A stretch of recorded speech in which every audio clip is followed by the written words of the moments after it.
नमस्कार. संवाद प्रतिवाद या विशेष कार्यक्रमामध्ये आपल्या सगळ्यांचं स्वागत. मी नेहमी असं म्हणतो की शरीरानं माणसाला दिलेली सगळ्यात मोठी देणगी म्हणजे निरोगी शरीर. म्हणजे शरीराची रचना अशी करून ठेवलेली आहे, प्रत्येक अवयव इतका परफेक्ट आहे की ज्याचं त्याचं काम ज्या त्या अवयवानं केलं तर माणूस अतिशय आनंदानं समाधानानं जगू शकतो. पण एखाद्या जरी अवयवाला थोडासा जरी काही प्रॉब्लेम निर्माण झाला, जर एखादं दुखणं निर्माण झालं, तेव्हा आपल्याला त्या अवयवाची खरी किंमत कळते. जोपर्यंत सगळं छान चालू असतं तोपर्यंत आपण लक्ष देत नाही. त्यातही एखादा आजार आला, दुखणं आलं की प्रत्येकाला त्रास होतोच. पण जेव्हा दाताचं दुखणं असतं तेव्हा सर्वाधिक त्रास होतो असं अनेकांचं म्हणणं आहे. खरं तर जो अवयव दुखतो, जिथे काही एखादी बाधा निर्माण होईल त्याचा त्रास होत असतो. पण दाताच्या दुखण्यामध्ये त्या दुखण्याच्या बरोबरीनं मनामध्ये एक अनामिक भीती पण असते आणि त्यामुळं दाताचं दुखणं तेवढं नको रे बाबा असं अनेक जण म्हणत असतात. गेल्याच आठवड्यामध्ये नॅशनल डेंटिस्ट डे म्हणजेच राष्ट्रीय दंतवैद्यक दिन झाला. या दंतवैद्यक दिनाची संकल्पना हेच आहे की मौखिक आरोग्याबद्दल जनजागृती व्हावी आणि त्याचबरोबर जे दंतवैद्यक आहेत त्यांच्याबद्दल आदर कृतज्ञता व्यक्त करावी. होतं काय की आपण जेव्हा आरोग्याबद्दल बोलतो, आरोग्याबद्दल आता माणूस तसा चांगला जागृत झालेला आहे. त्यामुळे आता अनेक जण मॉर्निंग वॉकपासून जिम जॉईन करत आहेत. म्हणजे गेल्या काही वर्षामध्ये आरोग्याविषयी जनजागृती वाढली आहे का, तर नक्की वाढली आहे. पण अजूनही मौखिक आरोग्याबद्दल आपण फारसे जागरूक असत नाही, अवेअर असत नाही. त्यामुळे मला आज असं वाटलं की आरोग्यविषयक इतके वेगवेगळे डॉक्टर येऊन गेले पण मौखिक आरोग्याबद्दल फारसं कधी बोललं गेलेलं नाही आहे. म्हणून आजच्या संवाद प्रतिवादमध्ये आम्ही एका कोल्हापुरातील प्रसिद्ध दंतवैद्यक चिकित्सकांना बोलवलेलं आहे. मी स्वागत करतो डॉक्टर उदय पवार सर यांचं. नमस्कार. सुरुवातीला म्हटलं तसं सर की दाताचे आजार म्हटल्यानंतर सगळ्यात पहिल्यांदा लोकांना भीतीच वाटते.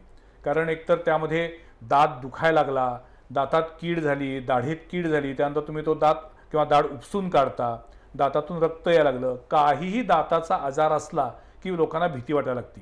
ती भीती का वाटते याच्याकडे आपण नंतर येऊ. पण मला पहिल्यांदा तुम्हाला विचारायचं आहे की जेव्हा आपण मौखिक आरोग्य हा शब्द वापरतो तेव्हा दाताच्या बरोबरीनं अन्य कोणते अवयव त्यामध्ये येतात? आता तसं म्हणायला गेलं तर मौखिक आरोग्य हे आपण जसं हा एक प्रमुख द्वार आहे आपलं पचनक्रियेचा. हो. आणि मौखिक आरोग्य म्हटलं की ज्या 3 अवयव तुमचे फार प्रामुख्याने गणले जातात. तो म्हणजे तुमचा पहिला दात, दाताच्या बाजूला असलेलं जे त्याला पकडून राहतं ते तुमची हिरडे, आणि तिसरा जो मला असं वाटतं की बऱ्याच वेळा त्याच्याकडे लक्ष दिलं जात नाही ती म्हणजे जीभ. हे 3 जे अवयव आहेत हे तुमच्या पचनक्रियेसाठी आणि तुमच्या निरोगी मौखिक आरोग्यासाठी खूपच महत्त्वाचे आहेत. आणि जसं मी तुम्हाला सांगितलं की दात तुमचे निरोगी असणं खूप गरजेचं आहे, तुमच्या हिरड्या निरोगी असणं खूप गरजेचं आहे, आणि तुमचं जीभही निरोगी असणं खूप गरजेचं आहे. आणि हे का गरजेचं आहे तर जेव्हा आपण कुठलं अन्न खातो तर अन्न खाल्ल्यानंतर हे प्राथमिकता पहिलं तोंडामधून तुमच्या दातामध्ये येतं. जेव्हा तुमच्या दातामध्ये येतं त्यावेळेला तुमच्या लाळेमध्ये ते मिश्रण तयार करून आणि त्याच्यामध्ये एक स्त्रव तयार होतो आणि तो स्त्रव मिक्स होऊन एक प्रकारची पाचक त्याच्यामध्ये तयार होतो आणि तो तुमचा जिभेच्या वाटे तुम्हाला तो ढकलला जातो. आणि हे जर व्यवस्थित झालं तरच तुमची पचनक्रिया चांगली होऊ शकते. आणि हे असण्याकरता हे तुमचे दात, हिरड्या, नंतर मला असं वाटतं की पुरेशी लाळ असणं हेही तुमचं तेवढंच गरजेचं आहे, जे मला असं वाटतं की आपण त्याच्याकडेही लक्ष देत नाही. त्यामुळे काय होतंय की बऱ्याच जणांना जन्म आपला खाण्यासाठी असं असतं. अनेक लोक हौशी असतात, खवय्ये असतात. पण जर दात चांगले असतील तरच तुम्ही ते खाऊ शकाल, खाल्लेलं चांगलं पचवू शकाल. कारण असं म्हणतात की ते प्रत्येक घास हा व्यवस्थित चावला गेला पाहिजे, त्याचं चर्वीकरण चांगलं व्हायला पाहिजे. मला सांगा, मुळात ही मीथ आहे, ह्या संकल्पना आहेत की 32 दात प्रत्येक माणसाच्या मुखामध्ये असतात आणि एक घास 16 वेळा ती चावून खावा असं बोललं जायचं. त्याच्या मागचं काय लॉजिक आहे, शास्त्र आहे? अगदी माझ्या मते हे प्राचीन कालापासून जे आपण म्हणत आलो आहे आणि बघतही आलो आहे की आपल्या वडीलधाऱ्या माणसांपासून आपण बघत आलो आहे की बाबा हे तुम्ही 32 वेळा खाल्लंच पाहिजे. ना होता ह्याला 16 वेळा चावलं पाहिजे, 32 दात तुम्हाला असतात. पण हे असणं का गरजेचं आहे आता? आणि हे खरंच सत्य आहे, तसं असायलाच पाहिजे.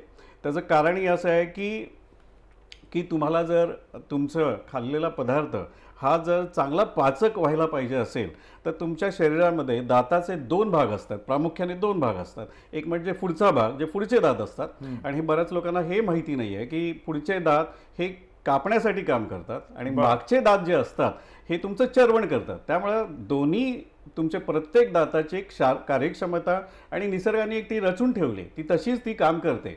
जर त्यातला एक दात जर नसेल तर तो आपली कार्यक्षमता सोडून जातो आणि पचनक्रियेला त्याचं ते डॅमेज करून जातं. आणि म्हणून प्रत्येक दात पुढचे दात हे बाईट करण्यासाठी. म्हणून मी नेहमी सांगतो की तुम्हाला की जेव्हा तुम्ही एखादा तुम्ही जेवणाचा पदार्थ जेव्हा तुम्ही घेता तर पुढच्या साईडने तुम्ही चावल्यानंतर तो तुम्ही मागच्या दातावर गेला पाहिजे. आणि म्हणून तुम्ही जर बघितलं तर मागच्या दाताची रचना ही थोडीशी मोठी असते आणि तुम्हाला अगदी सोप्या शब्दात सांगणं म्हणजे ते घाण्यासारखं काम करतं. आणि त्याच्यामध्ये जेव्हा विरुद्ध दिशेचा दात येतो तो चक्क त्यात पचन करतो. पण बऱ्याच वेळा ते काय होतं की जेव्हा तुम्ही अन्न खाता हे अन्न वेगळ्या पदार्थाच्या थरानुसार असतं आणि त्याचा थिकनेस असतो, तर तो पूर्ण चवन होण्याकरता त्याच्यामध्ये लाळ मिक्स होते आणि पूर्ण ते चरवण झालं पाहिजे त्याचं. आणि म्हणून बऱ्याच वेळा म्हटलं जातं की त्याला खूप वेळ लागतो करण्याकरता. आणि तो जो वेळ आपण असं म्हणतो की 32 वेळा तुम्ही किंवा त्याला 16 वेळा आपण जे म्हणतो त्याला खूप वेळा चरवण करावं लागतं. जर ते झालं तर त्यात लाळ जी येते ती पाचक असते आणि ती इतकी पाचक छान होते की त्यावेळेला तुमचं मात्र ते पचनक्रिया अतिशय सुंदर होते आणि म्हणूनच ते असावं. मला सांगा की माणसाच्या मुखामध्ये सुद्धा पुढचे दात, मग सुळे, मग त्यानंतर दाढा असे वेगवेगळे प्रकार आहेत. आपल्याकडे मुळात माणसांना सुळे आहेत हे खरं आहे ना, का नाही आहेत? म्हणजे जसं हिंस्र प्राण्यांना ते टोकदार अणुकुचीदार सुळे असतात तसं माणसाला सुळे आहेत का मुळात? सुळे आहेत आणि हा तर माझ्या मते सर्वात मोठा आधारस्तंभ असतो. आणि तुमच्या मौखिकमध्ये जेव्हा दातांची रचना असते हे 4 स्तंभ असे समजले जातात. जसं तुम्ही एखादी बांधकाम करता आणि तुमच्याकडे 4 कॉलम असतात आणि ह्याच्यावरच तुमची सगळी मदार असते त्या बिल्डिंगची, ते स्ट्रक्चरल डिझाईन आपण जसं म्हणतो, तसं सुद्धा दाताची जी ठेवण असते ही ठेवण ही 4 सुळे मेंटेन करत असतात. ज्या वेळेला हे सुळे जेव्हा झिजतात तेव्हा दाताची आणि वरच्या दाताची आणि खालच्या दाताची पूर्ण झीज व्हायला चालू होते. त्यामुळे दात हे असणं अत्यंत गरजेचं आहे. ह्याच्यावर आमच्या भाषेमध्ये असं म्हटलं जातं की जर सुळे नसतील तर तुम्ही तुमचं निरोगी दात हे तुमचे आता पुढे घर्षणाला चालू होणार आहेत किंवा दात झिजायला चालू होणार आहे असं एक संबोधलं जातं. मला सांगा, दातावर दात खाणे किंवा दात आपटणे हा आजार आहे? कारण अनेकदा लहान मुलं झोपेमध्ये अशी ते दात एकमेकावर आपटत असतात. हे नेमका आजार आहे, तो मानसिक आहे की तो काही शारीरिक आहे किंवा तो काही सिम्पटम्स दाखवत असतो? हा काय मोठा आजार नाही आहे, ह्याला कुठला आजार असं म्हटलं जात नाही. पण हे जर तुम्ही प्रौढ वयामध्ये म्हटलात आणि जर तुम्ही म्हटलं हे झोपेमध्ये होत असेल तर हे मात्र येणाऱ्या आजाराचं एक दाखवणारं तुमचं लक्षण असतं मोठं. आणि ते कशामुळे होतं तर बऱ्याच वेळा काय होतं की हे स्ट्रेस इंड्यूस आपण याला म्हणतो. आणि स्ट्रेस इंड्यूस असल्यामुळे काय होतं, जे गालामधले स्नायू असतात ते बऱ्याच वेळा मोठ्या हालचाल करतात आणि बरीच मुवमेंट करत राहतात कंटिन्युअसली. जी तुमच्या तोंडाचे गालामधले असलेले जे स्नायू असतात ते प्रचंड मुवमेंट करत असतात आणि ती मुवमेंट इतकी जोरात होते की दातावर ते दात आपटायला ऑटोमॅटिक लागतात ते. आणि इतक्या जोरात ते आपटतात की ते हळूहळू घर्षण करायला लागतं आणि इतकं घर्षण होतं नंतर की त्याच्यावरची आवरण जायला लागतात, इनामल जायला लागतं, डेंटिन जायला लागतं, जे दुसरं आवरण असतं. पण जेव्हा दुसरं आवरण जायला लागतं तेव्हा मात्र ही थोडीशी काळजी घेण्याची गरज आहे. कारण जसं तुमच्या शरीरामध्ये स्किन असते, त्याच्या आतमध्ये आपल्याला नॅचरली दुसरे अवयव असतात, तर स्किन हा तुमचं संरक्षण करणारा अवयव आहे तुमच्या शरीरात. तसंच इनॅमल सुद्धा असतं. पण जर इनॅमल गेलं तुमच्या तोंडामधलं तर शारीरिक मला असं वाटतं की तुम्ही येणाऱ्या काळामध्ये मोठे आजार येणार असतात किंवा त्याला काहीतरी इजा होणार असते आणि बरेच प्रॉब्लेम येऊ शकतात. दुधाचे दात आणि अक्कलदाढ हे 2 शब्द आपल्या लहानपणापासून आपण ऐकत असतो. दुधाचे दात म्हणजे काय, ते कधी पडतात, नॅचरली कधी पडणं अपेक्षित आहे, आणि अक्कलदाढ कधी पडू शकते? पहिल्यांदा जे तुम्ही मला विचारलं की दुधाचे दात, आता आपण जर म्हटलं की लहान मुलांचे दात, आपण त्याला मिल्की टूथ सुद्धा असं मुळात सर दात येण्याचं आदर्श वय कुठलं? आदर्श वय जे तुम्ही म्हणता आता सुरुवातीलाच पहिल्या 6 महिन्यातच चालू होतात. हे वास्तविक मुलाच्या 6 महिन्यातच चालू होतात आणि साधारणतः ह्याला आपण मिल्की टूथ म्हणतो. आणि हे मिल्की टूथ जे असतात हे साधारणतः मुलांच्या 12 वर्षापर्यंत येत राहतात. तर प्रत्येकाचं वय, प्रत्येक दाताचं वय आणि प्रत्येक दाताची येण्याची प्रक्रिया ही पर्टिक्युलर टाईमलाच येते. आणि सर्वात महत्त्वाचं म्हणजे प्रत्येक दात जो येत असतो त्याच्या खाली हा कायमस्वरूपी दात असतो, त्याच्या खाली दडलेला असतो. त्यामुळं काय होतं की जसा दुधाचा दात जसा वर यायला लागतो, तो दात वर येण्याचं कारण असं असतं की खाली जो त्याचा कायमस्वरूपी दात असतो तो त्याला वर ढकलत असतो. ओके. आणि म्हणून दुधाचे दात असणं खूप गरजेचं असतं, कारण येणाऱ्या कायमस्वरूपी दाताला त्याच्या ठिकाणी येण्यासाठी ते दुधाचे दात असणं खूप गरजेचं असतं. आणि ते प्रत्येक जे दात येत असतो दुधाचा तो आपापल्या वेळेला येत असतो, एक ठराविक वेळेला येत असतो आणि त्याची प्रक्रिया साधारणतः 6 महिन्यापासून ती 12 वर्षापर्यंत चालू असते. पण मग दुधाचे दात पडतात. ते पडतात कशामुळे?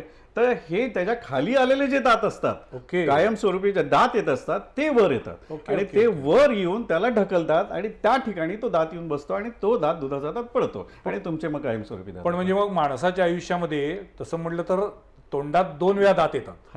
एकदा दुधाचे दात, ते दात 12व्या वर्षापर्यंत पडणार आणि मग त्यानंतर पुन्हा खालचा दात वरती येतो की जो परमनंट दात असे आपण म्हणतो. अगदी तो दात जर काही खराब झाला, किडला तर तुम्ही तो काढता.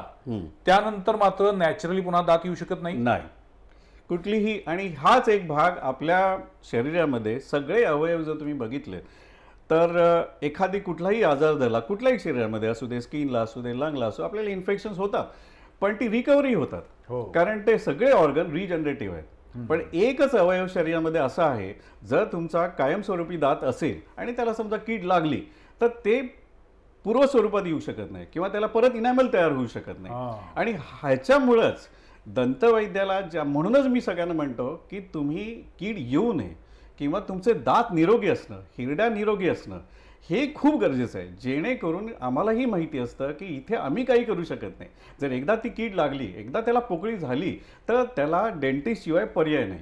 पण मला या थोडक्यात परमेश्वरानं माणसाला 1+1 एवढीच आता आपल्यासाठी योजना दिली आहे, एकावर एक फ्री. त्यानंतर दाताच्या बाबतीत तुम्हाला पर्याय नाही. पण आता प्रगत शास्त्रानुसार तुम्ही आता आर्टिफिशियल दात बनवता. म्हणजे पूर्वी आपल्याकडे कवळी होती, 32 ज्याला म्हणतात, आता तर परमनंट कवळी तुम्ही करता. मला मुळात तुम्हाला विचारायचं की दात किडण्याची कारणं काय असतात? तुम्ही जेव्हा अन्न खाता, अन्न खाल्ल्यानंतर हे स्वच्छ केलं गेलं पाहिजे किंवा अन्न जेवणानंतर स्वच्छ केलं गेलं पाहिजे. हे जर स्वच्छ झालं नाही तर तिथे काय होतं, ते हे फूड जे असतं, हे जे अन्न असतं हे सडतं अन्न. आता सडलेलं अन्न एक आम्ल तयार करतं आणि हे तुमच्या लाळेमध्ये जातं. त्या लाळेमध्ये जीवाणू असतात, ज्या जीवाणूंना हे आम्ल जे असतं हे खूप पोषक असतं आणि जे दातावर ज्या ठिकाणी अन्न सडून बसलेलं असतं ह्या ठिकाणी ते बॅक्टेरिया हल्ला करतात आणि त्या दाताचे इनॅमल खायला लागतात. आणि ते जे खायला लागतात याच प्रक्रियेला आपण कीड असं म्हणतो. आणि ही पुढे पुढे जातं. पण अनफॉर्च्युनेटली ही तुम्हाला काही काढता येत नाही, हे तुम्ही काढू शकत नाही कारण ही रिजनरेट होत नाही. ह्याच्यासाठी तुम्हाला डेंटिस्टकडे जावं लागतं. त्याच्या व्यतिरिक्त हे जीवाणू जे हिरडीमध्ये घुसले, हिरडीच्या आत गेले आणि आपण असं म्हणतो नेहमी की दात तिथं निरोगी असण्याकरता त्याचा भक्कमपणा त्या दातामध्ये तोंडामध्ये राहण्याकरता जो भक्कमपणा आणला जातो तो हिरड्यांमुळे असतो आणि त्या हाडामुळे असतो. पण हे जर जीवाणू हिरडीकडे गेले तर हिरडीमध्ये सूज येणे, इन्फेक्शन होणे, त्याला ब्लिडिंग होणं, नंतर हळूहळू जर ते पुढं गेलं तर ते पुढं गेल्यानंतर हाड झिजणे आणि दात हलायलाही लागतात. म्हणजे इतके आजार तुम्ही येऊ शकतात. आणि म्हणून ह्या प्रक्रियेला तुम्हाला थांबवायला पाहिजे, जी तुम्हाला दाताकडं किंवा डेंटिस्टकडे गेल्याशिवाय तुम्हाला करता येत नाही. पण मला सांगा, आता बाजारात ज्या काही टूथपेस्ट मिळतात किंवा दंतमंजन मिळतात, एक त्यातले अभ्यासक डॉक्टर म्हणून मला विचारायचे की अशा पद्धतीच्या केमिकल्स असलेल्या टूथपेस्ट वापरणं चांगलं की आयुर्वेदिक दंतमंजन वापरणं चांगलं? काय तुमचा अभ्यास सांगतो? मी आता परवाच्या कुंभमेळ्याच्या मध्ये पण आपण ते एक बातमी वाचलेली होती की त्यानं त्या फक्त ह्याच्या काड्या विकून पैसे मिळवले, बाभळीच्या काड्या विकून. तर नेमकं काय सत्य आहे? मौखिक आरोग्या दृष्टीनं चांगलं काय? मला असं वाटतं की ह्याच्यामध्ये थोडंसं जे तुम्ही म्हटलं बाभळीचं, त्यालाही सुद्धा आयुर्वेदिक बेस आहे, त्यानेही तुम्ही करू शकता. पण प्रश्न असा उठतो की नुसतंच ते असून चालत नाही. म्हणजे तुम्ही एखादी नुसती पेस्ट चांगली असून चालत नाही किंवा नुसता ब्रश असून चांगलं चालत नाही.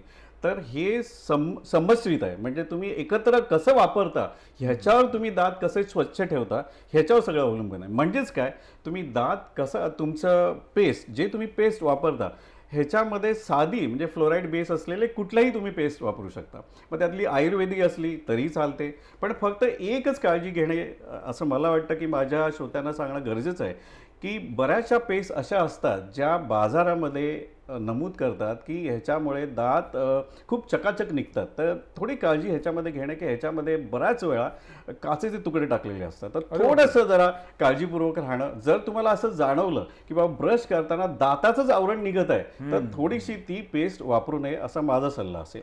मग तुम्ही पेस्ट वापरताना साध्या फ्लोराईडच्या कुठल्याही कंपनीच्या पेस्ट असतात त्या तुम्ही वापरू शकता. फ्लोराईड नेमकं काय काम करतं? फ्लोराईड हे तुमचं दाताचं आवरण तयार करतं, इनामल फॉर्म करणं, आतले आवरण तयार करणं हे त्याचं काम असतं.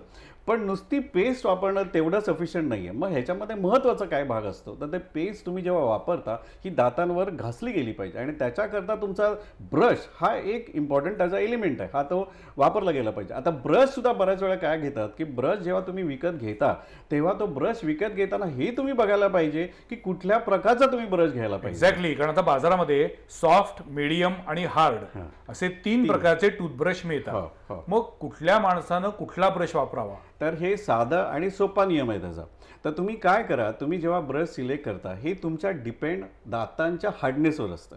उदाहरणार्थ तुम्ही एखादा सॉफ्ट ब्रश विकत घेतला आणि तुमचा हार्डनेस जर जास्त असेल तर तुमच्या लक्षात येईल की तुम्ही ब्रश करताना तुमच्या दातावरचं सकाळी उठल्यानंतर जो प्लाक तयार होतो तिथं तो जर त्या ब्रशने निघाला नाही तर समजायचं असतं की हा ब्रश तुमच्यासाठी सॉफ्ट आहे आणि हार्डनेस तुमचा जास्त आहे. तर थोडंसं वरच्या तुमचा घ्या, जो मीडियम तुम्ही घ्या. आणि तुम्ही तो घेतल्यानंतर जर तुम्हाला लक्षात आलं की ब्रश करताना पेस्ट बरोबर माझं त्याच्यावरचा प्लाक निघत असेल तर हा ब्रश तुमच्यासाठी प्रॉपर आहे. त्यांनी त्याच्या पद्धतीने सिलेक्ट करायला पण पाहिजे. असं काय होतं, काही जण दात अक्षरशः घासतात, जे मोरी जशी ब्रशनं घासतात तशा पद्धतीनं जोर जोरात घासत असतात, त्याच्यामुळे पण त्या दातांना काही इजा पोचू शकते. अगदी 100%. आणि इथेच हा मुद्दा जरा मला थोडासा हायलाईट करायचा आहे, कारण हे जे मी बघितलंय हे एक कॉमन प्रॉब्लेम जो सगळीकडे बघितला की बरीच लोक असं म्हणतात की आम्ही ब्रश करतो सर, आम्ही प्रॉपर ब्रशिंग करतो. आणि बऱ्याच वेळा मला जेव्हा दिसून येतं माझ्या क्लिनिकमध्ये तेव्हा बऱ्याच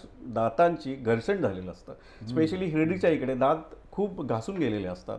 तर एक मग इथे आता प्रॉब्लेम कुठे येतो, तो प्रॉब्लेम नक्की काय असतो तर इथे जे श्रोते मंडळी आहेत किंवा जे पेशंट वापरत असतात ब्रश जे वापरतात त्याची जी वापरण्याची पद्धत आहे ते एक विशिष्ट पद्धत आहे. आणि ती विशिष्ट पद्धत मला असं वाटतं की तुम्ही डेंटिस्टकडनं शिकून घ्यावी. आणि ती जर व्यवस्थित वापरली, कारण दात हे नेहमी जेव्हा तुम्ही ब्रश वापरता तो ब्रश हा दातांवरच राहिला पाहिजे. आणि बऱ्याच वेळा तुम्ही जेव्हा ब्रश वापरता किंवा ब्रशिंग करता हा निम्म्या वेळा हा तुमच्या दातावर असतो आणि निम्म्या वेळा हिरडीवर असतो. आणि हिरडी ही तुमची नाजूक आहे जी तुमच्या ब्रशिंगसाठी नाही आहे, हे लक्षात घेणे. त्यामुळे ज्या वेळेला तुम्ही ब्रशिंग करता तेव्हा त्याला एक रोलिंग पद्धत आहे आणि ती ही रोलिंग पद्धत आहे नाही माझ्या मते थोडीशी जरा ती डेंटिस्टकडनं शिकून घेणे. हे जर तुम्ही पद्धत व्यवस्थित वापरली तर मला असं वाटतं की तुमचे बरेचसे म्हणजे दाताचं जे घर्षण होतं हे अगदी सहज थांबू शकतं. तुम्ही आता सांगितलं की ब्रश करताना सुद्धा त्याला एक सायंटिफिक बेस असला पाहिजे, ते शिकून घेतलं पाहिजे. हे आहे दातांच्या आरोग्यासाठी. पण मग हिरडीचं आरोग्य जपण्यासाठी काय केलं पाहिजे? आता जसं मी म्हटलं की नुसतं दात असून निरोगी असून चालणार नाही. दात हा ज्या भागांमध्ये बसलेला असतो तो त्याचा बेस आहे, त्याचा फाउंडेशन आहे. बरोबर. आणि ते फाउंडेशन सुद्धा अतिशय भक्कम राहणं खूप गरजेचं आहे. जसं मी मगाशीच म्हटलं की तुम्हाला की तुम्ही जेव्हा सडलेलं अन्न जे असतं त्याला फर्मेंटेड फूड्स आपण म्हणतो आणि त्याच्यामधनं ते आम्ल तयार होतं आणि त्याच्यामधनं हिरडीचे इन्फेक्शन्स होतात. आता जेव्हा हिरडीचे इन्फेक्शन्स होतात तेव्हा सूज येणं, ब्लिडिंग होणं हे सगळं होतं. मग तुम्ही ह्याला सांभाळणार कसं? पण मग मला सांगा सर, अनेकांना बऱ्याचदा हिरडीतनं रक्त यायला लागतं किंवा हिरड्या सुजतात, असं जरासं जरी दाबलं ते दुखायला लागतं, म्हणजे हे थोडक्यात त्याला इन्फेक्शन झालेलं आहे. अगदी हे इन्फेक्शन झालेलं आहे. आता ही पोचली इन्फेक्शन मध्ये. आता इथे आपण काही नाही करू शकत, इथे तुम्हाला डेंटिस्टकडे जाऊनच ट्रीटमेंट करून घ्यावी लागते. पण हे न येण्यासाठी तुम्ही काय कराल तर इथं परत तेच येतं की तुम्ही अन्न अडकून न देणं. हे अन्न अडकून न देण्यासाठी तुम्ही काय करणार त्याला अगदी सोपे आहेत. म्हणजे प्रत्येक जेवणानंतर खळखळून चुळं भरणं. आणि तो एक पहिला मुद्दा आहे. मग बऱ्याच वेळा असं होतं की बऱ्याच लोकांना ते करता येत नाही. मग त्यासाठी आत्ता एक सोपा उपाय निघाला आहे, म्हणजे की तुम्हाला डेंटल वॉटर फ्लॉसिंग म्हणून मिळतं. एक गॅजेट आहे नवीन. बरं. ते अतिशय सुंदर गॅजेट आहे, जे ऑनलाईन तुम्हाला मार्केटमध्ये सुद्धा मिळतं, ज्याच्यामध्ये त्या मशीनमध्ये तुम्ही पाणी भरायचं असतं आणि ते वॉटर जेटसारखं निघतं ते. तर तुम्ही ते वापरून आतमधलं अन्न तुम्ही काढू शकता. म्हणजे तर अतिशय सुंदर आहे. तोंडाचं सर्व्हिस स्टेशन. अगदी अगदी. थोडक्यात. थोडक्यात. बरं. तर तुम्ही त्याला वॉटर डेंटल फ्लॉसर आणि आता एकदम अगदी सहज उपलब्ध झालंय ते. आणि मी बरं. माझ्या पद्धतीने मी असं म्हणेन की हे जरूर घ्यावं, तुमच्या घरामध्ये असलं पाहिजे सगळ्यांना. नंबर 1. नंबर 2, तुम्हाला जेव्हा हिरडीमध्ये तुमचं अन्न न अडकणं हा पहिला मुद्दा आहे. नंबर 2, तुम्ही आहार जो तुमचा असतो हा तुमचा पौष्टिक असावा.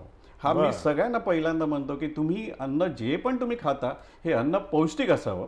आणि पौष्टिक अन्न जेव्हा खाता तर हे पौष्टिक अन्न तुमच्या दाताला बळकट करतं, तुमच्या हिरडींना बळकट करतं, त्यांना रक्ताभिसरण पाहिजे असतं. डॉक्टर कुठलेही असू देत, पौष्टिक आहार पाहिजे, चौरस आहार पाहिजे हे सांगायला विसरत नाही. हो, अगदी गरज आहे. त्या आहाराचा थेट आपल्या दातांवरती पण, दातांच्या आरोग्यावरती पण परिणाम होतो हे माझ्यासाठी नवीन आहे. हा, अगदी. कारण तिथूनच तुमची सुरुवात होते पचनक्रियेची. आणि ह्याला सुद्धा त्याची गरज असते, कारण ते लाळेमध्ये मिक्स होतात. म्हणून बऱ्याच वेळेला ह्या लाळेचा जास्त मला असं वाटतं कुठे उल्लेख केला जात नाही. पण हे मला सांगायचं की फक्त आपण जेव्हा बोलतो तेव्हा फक्त दात आणि हिरड्यांबद्दल बोलतो, पण माझ्यामध्ये 4 अवयव इम्पॉर्टंट आहेत. एक म्हणजे तुमची दात, एक तुमचे हिरडी, एक तुमची तिसरी म्हणजे तुमची लाळ आणि चौथा म्हणजे तुमची जीभ. ह्या 4 अवयव जर तुमचे चांगले राहिले तर मला वाटतं तुमचं आरोग्य खूप छान राहील. मला सांगा सर, की आपण हे सगळं मौखिक आरोग्याबद्दल बोलतोय, त्याच वेळेला सुरुवातीला जसं म्हणलं की तरी सुद्धा आयुष्यात प्रत्येकाला कधी ना कधीतरी डेंटिस्टकडे जावं लागतंच. म्हणजे डेंटिस्टकडे जायचंय ह्याची सगळ्यांना पहिल्यांदा काळजी वाटत असते. याचं कारण त्या पेन्स. पण आता मी असं ऐकलेलं आहे की पेनलेस उपचार होऊ शकतात, वेदनारहित उपचार होऊ शकतात. ही टेक्नॉलॉजी काय आहे आणि ती आता आपल्याकडे कोल्हापूरसारख्या शहरात पण उपलब्ध आहे का? अगदी अगदी आवर्जून उपलब्ध आहे. आणि मला असा आनंद होतोय सांगायला की ही मी जवळजवळ गेली 2 दशकं वापरत आहे. कोल्हापुरात. मला आता येऊन जवळजवळ 25 वर्ष झाली. आणि मी आता 2 दशकं म्हणजे मी पेशंटला पण हे अवेअर करतोय. पण काय होते सर, तुम्ही ते दाढ काढण्याच्या अगोदर जे इंजेक्शन देता ना, ते इंजेक्शन बघितल्यानंतरच माणसाचे हातपाय थरथरायला लागतात. पण आता त्या टाईपचं इंजेक्शनच अवेलेबल नाहीये, ती नीडलच अवेलेबल नाहीये. कारण आमच्याकडे वापरली जाणारी जी नीडल आहे ती इतकी सूक्ष्म आहे की बऱ्याच वेळा आपल्याला ती दिसतच नाही. इतकी ती हायटेक आहे. पण म्हणजे थोडक्यात वेदनारहित आता उपचार एकदम होऊ शकतात. पूर्ण वेदनारहित म्हणजे मी बोलण्यासाठी बोलत नाही, तर ऍक्च्युअल मध्ये ही रियालिटीमध्ये पूर्ण वेदनारहित. आणि आम्ही बोलताना सुद्धा हे सगळ्यांना सांगत आहोत की हे वेदनारहित आहे. आणि म्हणूनच आता बराचसा अवेअरनेस आमचा हा लोकांमध्ये पसरलेला आहे. आणि आमच्याकडे जे येणारे आता पेशंट आहे हे त्यांना पूर्णपणे माहिती आहे की ही सगळी ट्रीटमेंट वेदनारहित होते. फक्त तुम्हाला इंजेक्शन वेदनारहित होत नाही, तर होणारं जे काम सुद्धा असतं ते पूर्ण वेदनारहित आहे. त्यामुळे पोस्ट मेडिसिन तुम्हाला काही लागत नाही. हा त्या विषयावरती मला सविस्तर जाणून घ्यायचंय. पण आता पुढच्या टप्प्याकडे येऊया, त्याच्यामध्ये आपण नेहमी शब्द ऐकतो तो म्हणजे रूट कॅनल केलं. रूट कॅनल म्हणजे नेमकं काय केलं जातं?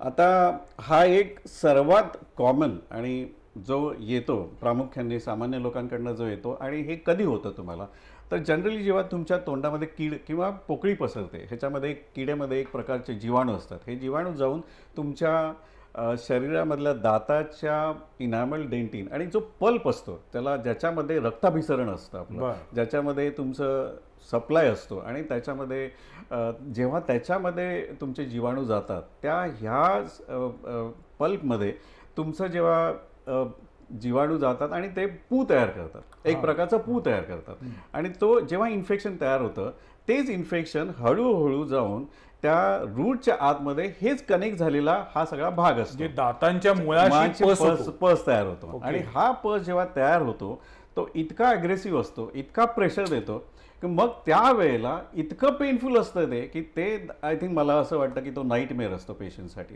आणि ती इतकी इमर्जन्सी असते त्यावेळेला की तुम्हाला डेंटिस्टकडे गेल्याशिवाय तो पर्याय नसतो. आता रूट कॅनल करता म्हणजे काय करता मग? आता मग ह्याच्यामध्ये आमचं काम काय असतं? आता नवीन पद्धती काय आली, तर नवीन पद्धती म्हणजे काय असतं की आम्ही मायक्रोस्कोपमध्ये रूट कॅनल करतो. आता हे मायक्रोस्कोपच का, तर बेसिकली हा जो दात आहे ना हा सूक्ष्म आहे. माझ्या मते, जो मला सुद्धा बऱ्याच वेळा नेकेड आईजनी दिसत नाही. तेव्हा ह्याच्यामधल्या ज्या नसा असतात, नसाच म्हणजे कणाल, ह्याच्यामधल्या ज्या नसा असतात त्या मला असं वाटतं की त्याची साईज टाचणीच्या टीप इतकी असते. आता मला सांगा, जर टाचणीच्या टीप इतकी जर आत असेल आणि ती पण खोलवर असते आतमध्ये, तर तुम्हाला नेकेड आईजनी कसं दिसेल? याकरता तुम्हाला मायक्रोस्कोप लागतो. आणि ह्या मायक्रोस्कोपचा वापर जर तुम्ही रूट कॅनलसाठी केला तर ह्याचा रेट ऑफ सक्सेस हा खूपच सुंदर आहे. मग ह्या माध्यमातून तुम्ही जर रूट कॅनल केली आणि ह्याचा प्रोटोकॉल जो आत्ता तयार झाला आहे, नवीन प्रोटोकॉल आहे, जर पूर्वीची पद्धत जी तुम्ही रूट कॅनलची बघितली आणि त्यातला जर प्रोटोकॉल तुम्ही जर बघितला आणि आत्ताची टेक्निक जर तुम्ही बघितली तर ह्याच्यात जमीन आसमानाचा फरक आहे. पण तुम्ही आता हे सगळं टेक्निकल बोलताय, जे आमच्या डोक्यावरून जातं. अगदी. मला विचारायचं एवढंच आहे की तुम्ही जे रूट कॅनल करता ते रूट कॅनल केल्यामुळं, एकदा केल्यामुळे तो थोडक्यात तुम्ही पस सगळा बाहेर काढता, पण त्यानंतर पुन्हा त्याच दाताला पुन्हा रूट कॅनल करायला लागणार नाही असं 100% सांगता येतं? अगदी अगदी. कारण ही आलेली नवीन पद्धत जी आहे, ह्याची आलेली नवीन टेक्निक, ह्याच्यामध्ये झालेली इन्व्हेंटरी, ह्याच्यामध्ये आलेली इनोव्हेशन, इन्स्ट्रुमेंट म्हणा, टेक्नॉलॉजी म्हणा, हे इतकं जबरदस्त आहे की ह्याचा रिझल्ट जवळजवळ आता 90% सक्सेसफुल आहे. पूर्वी आम्ही ह्याला म्हणायचो 50% सक्सेसफुल व्हायचा. जर माझा अनुभव असेल तर माझ्या मते एखादी रूट कॅनल केल्यानंतर अगदी नाही म्हटलं तरी 20 वर्ष जाऊ शकतो दात, अगदी सहज 20 वर्ष. हा माझा पर्सनल अनुभव आहे, जो मी आता गेले अनेक वर्ष माझ्या क्लिनिकमध्ये बघत आहे. आणि मला वाटतं ते काम आम्ही का करत असतो, कारण हे रूट कॅनल केल्यानंतर तुमचा दात आहे तिथं परत राहतो आणि तुम्ही परत आहे तसा पचनक्रियेला वापरू शकता. आपण मगाशी जसं म्हटलं होतं की कवळी किंवा बत्तीशी हा अनेक जणांच्या घरामधला शब्द असतो. आता नवीन टेक्निकद्वारे तुम्ही ते परमनंट दात, कृत्रिम दात पण ते परमनंट बसवता. हा एकदा बसवलेला खोटा दात आयुष्यभर टिकतो का कालांतरानंतर वयाच्या एका टप्प्यावरती तो पण पडू शकतो? आपल्याला इम्प्लांट बद्दल म्हणायचं, बद्दल बोलायचं आहे. Implant, okay. ही एक आलेली नवीन आता मला वाटतं तंत्रज्ञान विकसित झालंय. आता बऱ्याच वेळा कसं होतं की पेशंटनी कुठलाही अगोदर हे दात काढून घेतलेले असतात आणि त्याला पर्याय उरत नाही. आणि जसं मी सांगितलं, हे दात का बसवले जातात, हे बसवायचंच कारण असं असतं की तुम्हाला पचनक्रियाच होत नाही, म्हणून चांगलं खायचंय एका वाक्यात खायचंय, म्हणून त्यासाठी तुम्हाला आता पर्याय काय. आणि जसं म्हटलं, तुम्हाला दात काय परत उगवत नाहीत, येत नाही, म्हणून तिथं तुम्हाला एक आर्टिफिशियल रूट असं बसवलं तर ज्याला आम्ही असं सोप्या भाषेमध्ये म्हणतो इम्प्लांट. म्हणजे एखादा मेटलचा रूट हा हाडामध्ये प्रत्यारोपण केला जातो आणि त्याच्यावर तुम्हाला कॅप बसवली जाते, जे तुम्हाला चावता येते. पण मी असं म्हणणार नाही त्याला की तुम्ही लाईफ टाईम आहे ते, कारण शेवटी हा एक आर्टिफिशियल एलिमेंट आहे तुमच्या ओरल कॅव्हिटीमधला. तुम्ही त्याला कसं सांभाळता हे तितकंच महत्व आहे. ते पण व्यवस्थित मेंटेन केलं पाहिजे, सांभाळायला पाहिजे. तुम्ही स्वच्छता ठेवली पाहिजे त्याची. जसं डेंटिस्टने तुम्हाला जे काय तुम्हाला इन्स्ट्रक्शन दिलेले असतात स्वच्छ ठेवण्यासाठी, तुम्ही ते जर वापरलं तर नक्की त्याचं लाईफ स्पॅन हे खूप छान असतं. आपल्याकडे अनेकांना अजूनही तंबाखू खायची सवय आहे, गुटखा खायची सवय आहे. त्याचा मौखिक आरोग्यावरती काय दुष्परिणाम होतो? अगदी. मी तर प्राथमिक पहिलं हे म्हणणार की अजूनही मला इतकं वाईट वाटत आहे की एवढ्या अवेअरनेस नंतर सुद्धा आजच्या कालामध्ये, म्हणजे आम्ही 2025मध्ये आलो, मला वाटतं हे 25 वर्ष गेले आपण जागरूक करत आहोत लोकांना ओरल कॅन्सर्स किंवा आपण वापरू नये. आणि ह्याचा डायरेक्ट इफेक्ट हा तुमचा ओरल कॅव्हिटीवर होत असतो. कारण हे जे तंबाखू, सिगरेट हे जे पदार्थ असतात हे तुमच्या रक्ताभिसरणावर डायरेक्ट परिणाम करत असतात किंवा टिश्यूवर, तुमच्या ओरल कॅव्हिटीमधल्या टिश्यूमध्ये तुमचं अवयवावर डायरेक्ट इफेक्ट करतात आणि कॅन्सर होण्याचं मूलभूत कारणच ठरून जातं. नाही, मी असं ऐकलं होतं सर की जे वारंवार माव्याचा किंवा गुटख्याचा तोबरा भरून ठेवतात, त्यांनी एकदा ब्रश करता करता तो ब्रश गाल फोडून बाहेर आला, असं एक उदाहरण दिलं जातं. मला तुम्हाला विचारायचं आहे की जर गालासारखं एवढी आपली जी त्वचा प्रचंड तशी इलॅस्टिसिटी असलेली, प्रचंड फ्लेक्झिबल असलेली त्वचासुद्धा जर खराब होत असेल तर या दातांचं आणि हिरड्यांचं काय होत असेल? कारण हिरडी त्या मानाने तशी नाजूक आहे. या गुटख्याचा किंवा माव्याचा किंवा तंबाखूचा डायरेक्ट परिणाम हा सुरुवातीला काय दाखवतो? म्हणजे कॅन्सर त्याचं सगळ्यात शेवटचं लक्षण आहे किंवा शेवटची स्टेज आहे. सुरुवातीला काय दिसतो? म्हणजे दात काळे पडायला लागतात, तर माणसानं कधी शाणं व्हायला पाहिजे? पहिलं मला असं वाटतं की हे न वापरणं सर्वात चांगलं. 100%. तर मी तर त्याला फेवरच नाही करणार. पण जर वापरतच असतील तर तुम्हाला पहिल्यांदा असं दिसेल की दातावर रंगछटा, रंग भरपूर आलेले असतील. त्याच्यानंतर तुम्हाला हळूहळू ह्याच्यामधले असलेले जे माव्यांमध्ये जे पदार्थ असतात हळूहळू तुमच्या गालाला एक कडकपणा आणतात. आणि हळूहळू तुमच्या लक्षात येईल की दाताचं जबड्याचं ओपनिंग जे असतं ते हळूहळू बंद व्हायला लागतं बर आणि कमी होतं. ते इतकं कमी होतं की तुम्हाला हळूहळू त्याच्यामध्ये खाताच येत नाही. ओके, ते इतकं कमी होतं. म्हणजे हे पूर्वस्वरूप आहे तुमच्या कॅन्सरचं. आणि हे जेव्हा तुम्हाला दिसायला लागतं तेव्हा ह्याची एक मोठी घंटा असते, सांगण्याचं वॉर्निंग आहे की येणारा काल हा तुमच्यासाठी फार घातक असतो. आणि हा एक प्रामुख्याने दिसलेला भाग आहे. तर पण हे अनफॉर्च्युनेटली खूप यंग जनरेशनमध्ये आहे. त्यामुळं आपण ह्या दिशेकडे जाऊ नये, या रस्त्यावर जाऊ नये जिथं आपलं आरोग्यच आपण शेवटाला नेतोय, आयुष्य पणाला लावत पणाला असतं. लावत आहे. त्यामुळे तसं काय करू नये. पुढचा एक मुद्दा होता, एकीकडे कोल्हापूरमध्ये थुंकीमुक्त चळवळ अतिशय चांगल्या पद्धतीनं सुरू आहे, पण अजूनही दुर्दैवानं अनेकांना आपण सार्वजनिक ठिकाणी आहोत याचं भान असत नाही, पचापचा थुंकत असतात. म्हणजे काही वेळा तर अशा थुंकी भातदारांना एक वेगळी शिक्षा द्यायला पाहिजे, असं आता कायदेशीर कलम आलं पाहिजे. खरं तर ते आहे, तशी शिक्षा होऊ शकते.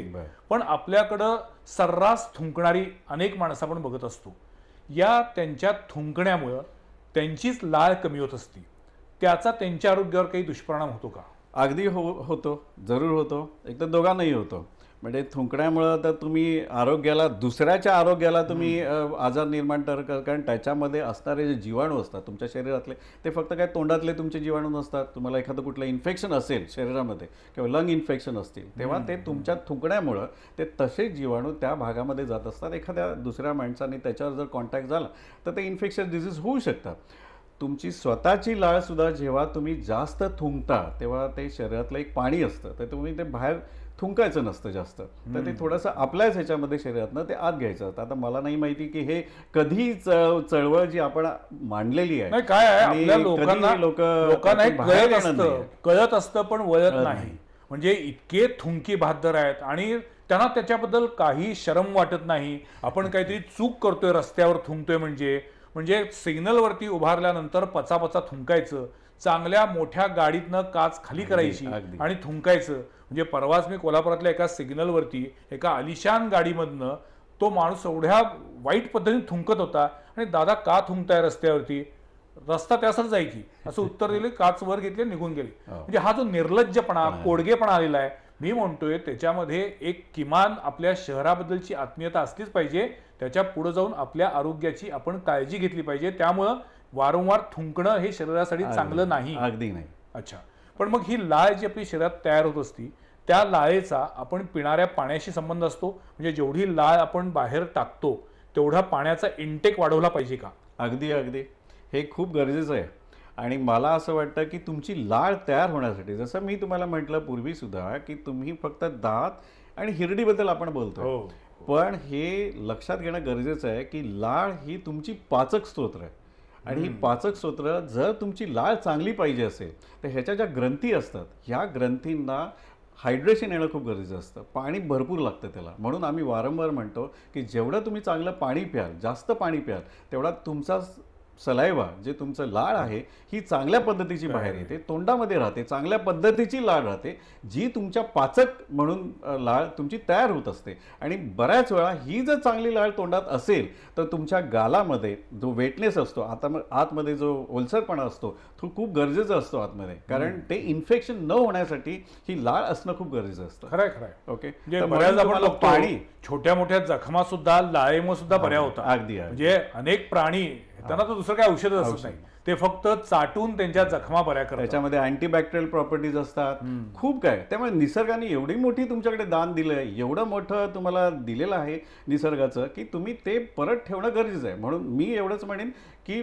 पाणी हे लाळेसाठी खूप मोठं स्रोत आहे. पण म्हणजे आपण जेव्हा म्हणतो की सगळ्या आजारांचं मूळ पोटात असतं, त्याचबरोबरीनं अनेक आजारांचं मूळ हे आपल्या मौखिक आरोग्यातून सुद्धा निर्माण होऊ शकतं. अगदी अगदी बरोबर आहे ना? कारण आपण जर आपल्या संपूर्ण मुखाचं आरोग्यच बघितलं नाही, लाळ व्यवस्थित होतीये का नाही तयार, त्याचा योग्य उपयोग होतोय का नाही, आपण एखादा घास जो घेतोय तो व्यवस्थित चावून खातोय का नाही. होतं काय की बऱ्याच जणांना खूप फास्ट जेवायची सवय असते, मी पण त्यातला एक आहे, पण अशा वेळेला तो घास व्यवस्थित चावला जात नाही आणि त्याचा परिणाम हा कदाचित आपल्या इतर आजारां निर्मितीसाठी होत असेल. अगदी 100% होतो. आणि तुम्हाला त्याचं एक जिवंत उदाहरण म्हणजे मला वैयक्तिक घेऊ नये तसं, पण तुम्ही बऱ्याच वेळा भारतामध्ये आपल्या इथे सगळ्यांना विनोदाने आपण असं म्हणतो की तुमचं पोट फुगलंय. हो. असं आपण एक कॉमनली बघत असतो. त्याचं कारणच एक असं की ज्यांचं पोट फुगलेलं असतं, इट इज अ इंडिकेशन, हे दाखवत असतं की तुमचं इनडायजेशन होतंय. म्हणजेच हे दाखवत असतं की तुम्ही अन्न फार फास्ट खाताय आणि ते न पचलेलं अन्न जेव्हा पोटात जातं ते तिथं राहून तुमचं फॅट वाढत असतं आणि म्हणून तुम्हाला पोट जास्त मोठं येत असतं. तर तुम्हाला एक ते फक्त बघितल्यानंतर लक्षात येतं की हा माणूस कदाचित फास्ट खात असणार आहे, अन्न पूर्ण चावत नसणार आहे. हे त्याचं स्ट्रॉंग इंडिकेशन. म्हणजे पोटाचा थेट दाताशी सुद्धा संबंध आहे. अगदी जरूर आहे, 100% आहे. शेवटच्या टप्प्यात आलोय. मला एवढंच विचारायचंय की दातांचं आरोग्य चांगलं ठेवण्यासाठी दैनंदिन आयुष्यात काय केलं पाहिजे? आता ह्याच्यामध्ये जसं मी म्हटलं की प्राथमिक येतं की तुम्हाला रोजच्या दैनंदिन जीवनामध्ये तुमचा दात हा निरोगी असला पाहिजे. पण प्रत्येक वेळी काही खाल्लं, अगदी. प्रत्येक वेळी ब्रश करू शकणार नाही. हो हो. अशा वेळी काय केलं पाहिजे? मग तुम्हाला अगदी सोप्या भाषेत म्हणजे एक दिनचर्यामध्ये तुमची जेव्हा पण सकाळी तुम्ही उठल्यानंतर तुम्ही, जसं मी तुम्हाला सांगितलं की पहिल्यांदा तुम्ही ब्रशिंग करून व्यवस्थित घेणे आणि जसं मी तुम्हाला सांगितलं त्याचा प्रॉपर ब्रश सिलेक्शन आणि ब्रशिंग हे होणं खूप गरजेचं आहे. त्याच्यानंतर बरीच लोक विसरून जातात की जिभेवर सुद्धा रात्री जेवल्यानंतर घाण साठत असते आणि हे लक्षात घेणं गरजेचं आहे की आपण जेवल्यानंतर पोटामध्ये जे अन्न ढकललं जातं हे जिभेच्या माध्यमातून जातं. आता ह्याच्यावरच जर घाण असेल तर तुमचं अन्नसुद्धा हे विषबाधित असतं. त्यामुळे हे लक्षात घेणं की तुमची जीभ ही क्लीन व्हायला पाहिजे. त्यामुळे तुमचं ब्रशिंग जेव्हा होतं त्याच्यानंतर तुम्ही टंग क्लीनर हे वापरलं पाहिजे जेणेकरून तुमचं जीभ ही स्वच्छ राहिली पाहिजे. नंबर 2. नंबर 3, जेव्हा तुम्ही अन्न खाता, जेव्हा मी तुम्हाला म्हटलं तेव्हा पौष्टिक आहार असावा जेणेकरून तो तुमचा आहार हा तुमच्या हिरड्यांना, तुमच्या दातांना आणि तुमची लाळ जास्त निर्माण तयार करते. हे निरोगी ठेवण्यासाठी आहे. जंक फूड आणि फास्ट फूड नको, हे अजिबात खाऊ नये. कारण ह्याच्यामध्ये आम्ल पदार्थ जास्त तयार होतात जे तुमच्या जीवाणू तयार करण्यासाठी खूप पोषक असतात लाळेला आणि ज्याच्यामुळेच तुम्हाला बरेचसे आजार तयार होतात. आता तुम्ही खाल्ल्यानंतर हा जो मेजर प्रॉब्लेम आहे की प्रत्येक जेवणानंतर असं मी म्हणतो की तुम्ही काही करा पण ते अन्न अडकून देऊ नये. मग आता अन्न अडकून द्यायचं नसेल तर तुम्ही अन्न जर तुम्ही गेल्यानंतर प्रत्येक खाल्ल्यानंतर तुम्ही कुठेही असाल तिथे थोडंसं तरी तुम्ही चूळ भरा, खळखळून चूळ भरा आणि शक्यतो बघा की त्यातलं अन्न निघून जाईल. हे तुम्ही बघितलं पाहिजे. नंबर 3, आता जसं हिरडीचं म्हटलं की हिरडीला तुम्ही काय करणार, तुम्ही ब्रश करू शकता दाताला, पण हिरडीला तुम्ही कसं सांभाळू शकता, तर एक साधा आणि सोपा उपाय म्हणजे रात्री तुम्ही जेव्हा रात्रीच्या वेळेस तुम्ही जेवल्यानंतर आणि झोपायच्या अगोदर तर तुम्ही त्याला मसाजही करू शकता. हिरडीला तुम्ही मसाज, जसं आपण एक शरीराला मसाज करतो तर मसाजचा कॉन्सेप्ट काय असतो की त्याला एक रक्ताभिसरण आणणं, त्याला सर्क्युलेशन आणणं. तर तुम्ही बोटानी, साध्या बोटानी त्याला अगदी हिरडीला तुम्ही मसाज करा. पण मसाज करताना हे बघायचं असतं की तुम्ही मसाज दाताच्या दिशेने करा जेणेकरून हिरडी ही दाताच्या वर ती ओव्हरलॅप होते आणि दाबल्यामुळे काय होतं म्हणजे वरच्या बाजूने खालच्या दातांना खालच्या बाजूने. अगदी बरोबर. तुम्ही जेव्हा तसं करता त्या दाबल्यामुळे काय होतं की अन्न जे अडकलेलं हिरडीच्या आत असतं ते बाहेर ढकललं जातं. नंबर 1. आणि दुसरं, मसाज जेव्हा तुम्ही चांगला करता त्यावेळेला ते दाबल्यामुळं तिथं रक्ताभिसरण चांगलं येतं आणि रक्ताभिसरण चांगलं झाल्यामुळं तुमच्या हिरड्या ह्या अगदी निरोगी राहतात, हेल्दी राहतात. जर त्या हेल्दी राहिला तर आतलं जे हाड आहे तेही भक्कम राहतं, ते दाताला पकडून राहतं. त्यामुळे मला असं वाटतं की हे 4 तुमचे अवयव जर तुम्ही चांगले ठेवलेत तर तुमचं मौखिक आरोग्य चांगलं राहणार आणि जर तुम्ही हे चांगलं ठेवलं तर लिहून घ्या तुम्ही, म्हणजे मला असं वाटत आहे की तुमचं पचनक्रिया ही तुमची शरीराची अतिशय सुंदर आणि चांगली राहू शकते. अजून काय पाहिजे? खाण्यासाठी जन्म आपला म्हणणाऱ्यांनी हे सगळ्यांनी लक्षातच ठेवलं पाहिजे की जर चांगलं खायचं असेल तर दात चांगले पाहिजेत, दात चांगले ठेवायचे असतील, आपल्याला जर दातांच्या डॉक्टरांकडे जायचं नसेल तर आपलं मौखिक आरोग्य आपण सांभाळलं पाहिजे. मला वाटतं गेल्या आठवड्यामध्ये जो काही नॅशनल डेंटिस्ट डे झाला या निमित्तानं आपण सगळ्यांनी आपल्या मौखिक आरोग्याबद्दल किमान एवढी सगळी माहिती समजून घेतली आणि तशी कृती केली तर नक्कीच तो दिवस सार्थकी लागला असं म्हणता येईल. आज आमच्या स्टुडिओमध्ये डॉक्टर उदय पवार सर आले आणि मौखिक आरोग्याबद्दल त्यांनी सविस्तर माहिती दिली. याबद्दल मी त्यांचे मनापासून आभार मानतो. धन्यवाद. पुढच्या सोमवारी पाहायला विसरू नका आणखीन एका विषयावरील चर्चा संवाद प्रतिवादमध्ये. नमस्कार.